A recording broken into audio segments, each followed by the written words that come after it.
தற்பொழுது தேமுதிக பொதுக்குழு செயற்குழு கூட்டத்தில் அக்கட்சி நிறுவன தலைவர் விஜயகாந்த் பங்கேற்றிருக்கிறார். தற்பொழுது நம்முடைய இணைப்பில் நடிகர் தியாகு இணைந்திருக்கிறார். சார் வணக்கம். வணக்கம்மா. சார், இந்த கட்சியினுடைய பொதுக்குழு செயற்குழு கூட்டம் தற்பொழுது தொடங்கி நடைபெற்றுக் கொண்டிருக்கிறது. உங்களுடைய பார்வை?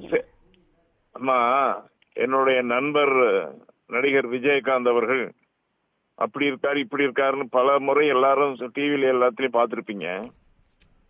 ஆனா என் அன்பு சகோதரி பிரேமலதா அவர்கள் நல்லா இருக்கிறாருன்னு சொல்லி கூட அவர் உடம்பு நலம் பாதிக்கப்பட்டிருக்கிறதுன்னு எல்லாரும் சொன்னீங்க. இன்னைக்கு பாத்தீங்கன்னா அவருடைய கட்சியினுடைய பொதுக்குழு செயற்குழு கூட்டத்தில் கலந்துட்டு இருக்கிறது. நான் ஆண்டவன்கிட்ட வேண்டிக்கிட்டபடி அவர் வந்துட்டாரு. அவர் நீண்ட காலம் நல்லா இருப்பாருங்கிறது என்னுடைய கருத்து. இன்னும் பல நூற்றாண்டு காலம் பொதுக்குழு செயற்குழுவில் அவர் கலந்து கொள்வார் என இன்னைக்கு வேலைக்கிழமை நான் பாபா கோயிலுக்கு போயிட்டு வரும்போது இந்த செய்தியை கேள்விப்பட்டு ரொம்ப சந்தோஷப்படுறோமா.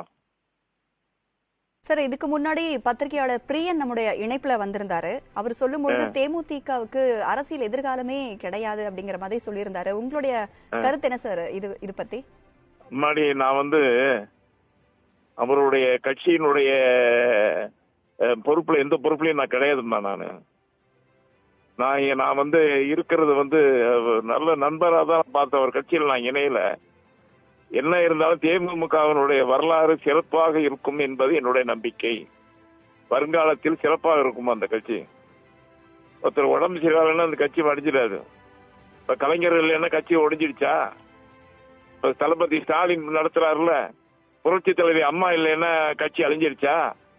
எடப்பாடி பழனிசாமி நடத்துறாருல, அதே போலதான் இந்த கட்சியும் தேமுதிகவும் நல்லபடியாக சிறப்பாக இருக்கும் என்று நம்புகிறேன். நன்றி சார். இணைப்பில் உங்களுடைய கருத்துக்களை பகிர்ந்தமைக்க நன்றி நடிகர் தியாகு.